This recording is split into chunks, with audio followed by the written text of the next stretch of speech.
when he was about 7 years old. He's 26 or 27 now. He was about 6 years old, 7. We went fishing down in the Broad River. He liked to fish. That boy still loves to fish. And me and him would go fishing every chance we got. And there's something about that kid. We can set it on the bank and use the same type of rod and reel, use the same kind of bait, throw it out there about the same depth, and listen, I mean not that far apart, and hey, he'll catch fish, Brother Parker, and I won't get a nibble. It's always been that way. I still can't catch fish. My boy will get a whole stringer full, and I won't catch a minnow. Hey, we went fishing down there on the Broad River that day, and we got out of that car and started down toward the bank, and somebody set out a gang of pups up there on the river. Somebody set out, you know how people do when they don't want to keep them. They just take them off, set them off in somebody's backyard and drive off, or take them down to a garbage dump, or somebody set out a gang of pups right there on the riverbank. Boy, we got out of the car, started down there, and all of them run off, except one. And that little old dog, that's the pitifulest looking dog I ever seen in my life. Looked like it'd been hit. Looked like it'd been run over or something. His eyes was all matted together with old yellow stuff. Just barely could see. Had a big old spot of mange on its back. Looked like its tail had been run over by a lawnmower or something. And that little, my son, we sat down there, and that little old dog started crawling on its belly. You know how a little pup will do? It started crawling up to my boy on its belly, just crawling, and doing like this, just waiting for him to kick it or slap at it or something.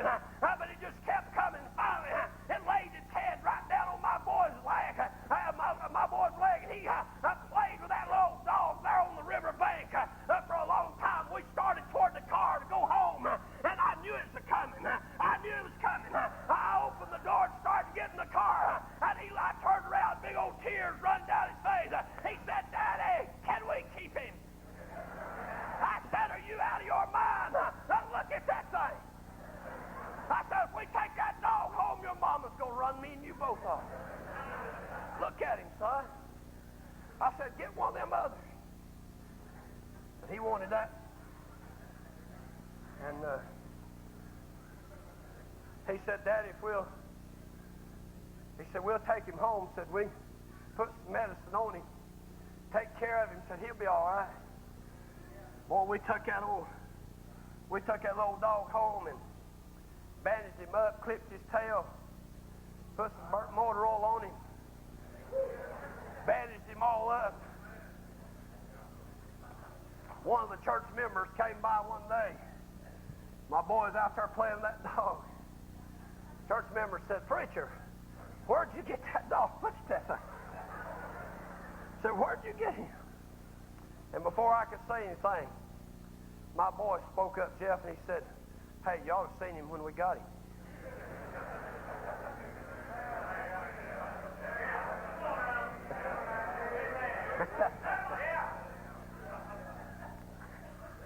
Y'all have seen us when he got him.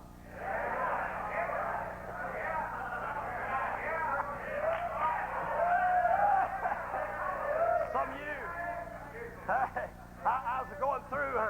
was going through some pictures the other day out there at the house. I was looking through some old photo albums, and I found a picture of my boy, about 7 years old. I had his arm around that old dog. We named him Rusty.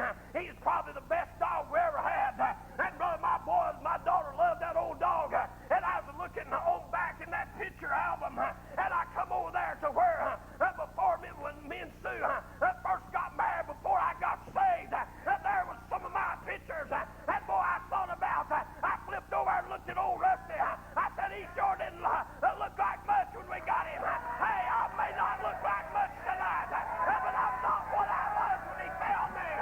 Oh, you ought to